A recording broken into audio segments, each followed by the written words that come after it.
So, good morning. It is currently, I don't know, what is it, the 28th? Tried to film this video 2 days ago, so we'll cut some of that footage now. I rode out and 45 minutes later I had a crash, so didn't end up filming anything for 2 days. But now we are 3 days out, so Thursday, Friday, Saturday, and then the race on Sunday. Got a couple cuts, so honestly I'm pretty lucky to walk away from it pretty comfortably. Most of the damage is kind of to the knee. Might do a little bit of a wound care tutorial later. But look, so the last couple days have been pretty average regarding training. So on the day I crashed, scrapped the whole day, wasn't in the mood. Yesterday, just went for an easy swim and an easy run with 2Ks of sub-thresh. Now just gonna go out for like a 75-minute spin, get some open water swimming in to loosen up the shoulders in the wetsuit.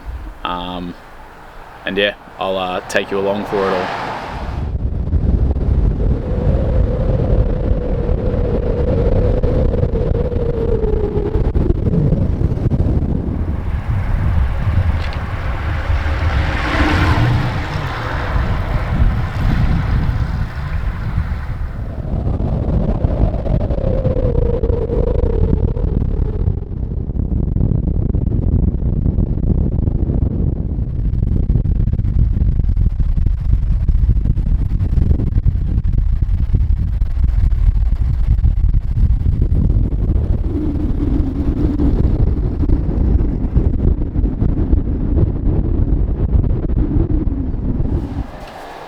So 70 minutes done, 40k, about 35k an hour for 190 watts. So it is like, it's a pretty quick road. There was a lot of wind out there this morning. So now that I've done that, I'm about to set up for a 5k run really easy. So unfortunately, like I said at the start, I did have a crash 2 days ago.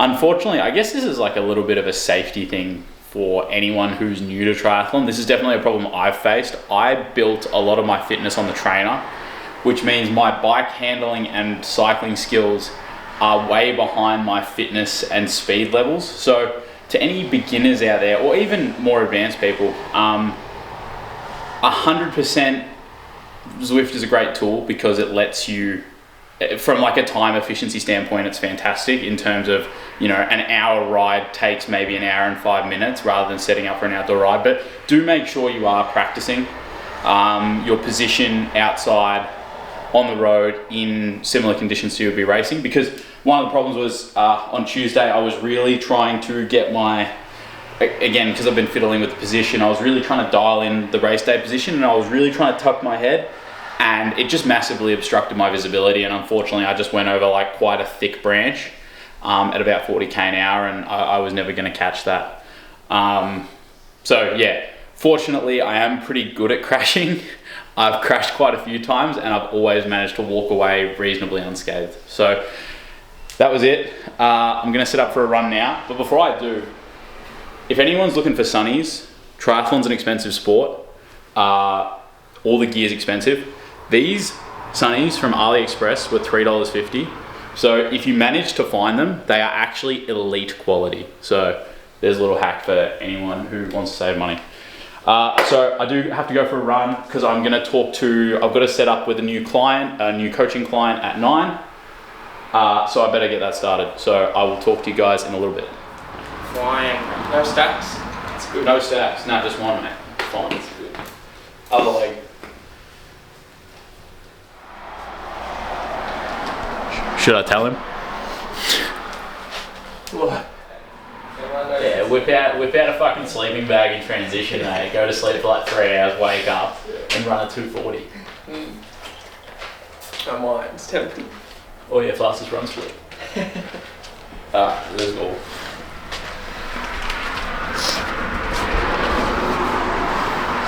$3K? Yeah. Out? Yeah. Yeah, that's sweet.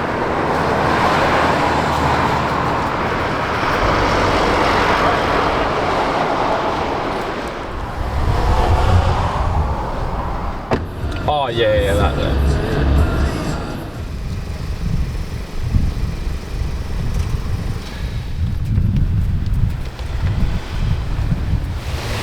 So, good afternoon. It's like 2 p.m. now, 2:30 p.m. maybe. There was a big gap in between the little run off the bike after the ride we did. So, literally going to knock out 2K and we should be pretty much sorted. Tomorrow will pretty much be the same day, but we've got the pro briefing in the afternoon, I believe. So, and might do check-in and stuff like that. But it is really freaking hot right now. So we'll see how the wetsuit goes. Won't be that enjoyable, but I'll have a talk to you after the swim.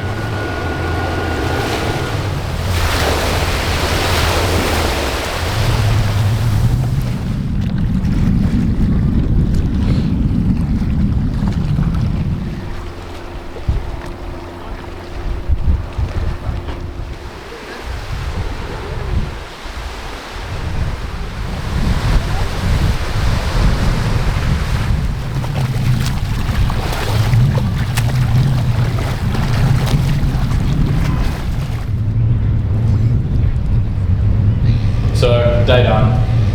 Swim was really good. That little shark net area was actually quite good. So, did about 4 laps of that, or 5 laps of that. It was 2K. I don't know how far it was about 40 minutes. We saw a crackhead in the water, it was pretty funny. My brother was too soft to film him because he was scared he was going to mow us down if he saw us filming. So, unfortunately, you missed out on that hilarious footage. I did reference at the start of the video that I had a crash, which is unfortunate, but it is going to happen to all of us at some point.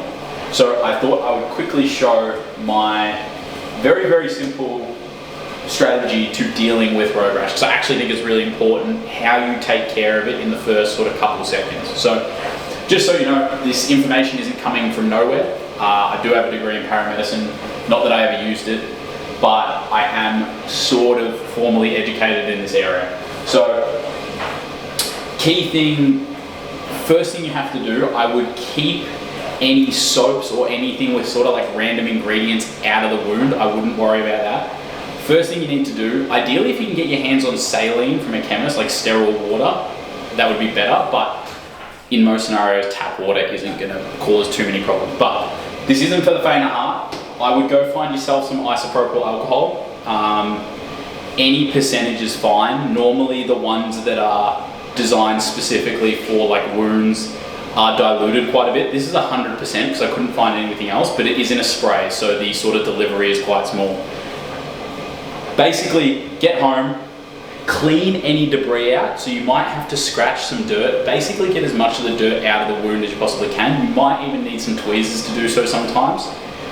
Spray this on it. This will hurt. Have a towel to bite down on or a stress ball or something, because this does hurt, but I promise you this will very, very much prevent any chance of infection, especially in some of the deeper wounds you get.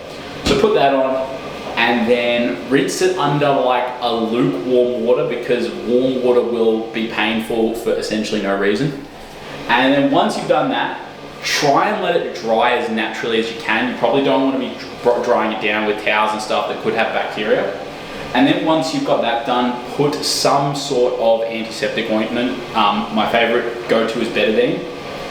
And I would also avoid bandaging the area where possible. You may need to bandage it at night to prevent yourself sticking to sheets and stuff like that. But in general, try to let it breathe. And then I will give a bonus tip, because I'm trying this for the first time ever. A lot of cyclists are familiar with pseudo-creme because it helps you with sort of like cycling rash and saddle sores. So I have been applying a little bit of this to each wound once every 24 hours, and I think it's helping. But admittedly, this is a bonus tip. I'm not 100% sold on this, but the key will be getting these two on yourself as soon as you possibly can. And I promise you, you're gonna greatly reduce the risk of infection, and the wounds will heal up much, much nicer. So, a little bonus tip, not really coaching related, but it kind of is, because if you do crash, which, touch wood, even though it's not wood, nobody will, but I'm sure at some point it does happen to everyone, and it's just an unfortunate part of cycling. Yeah, there's my sort of tips. So that's the video wrapped up. We will be doing a video starting tomorrow. We'll get the next 2 days, and then we'll have a race day video as well as a little debrief. So I appreciate you all for watching this video. and I will catch you in the next couple of days. See ya.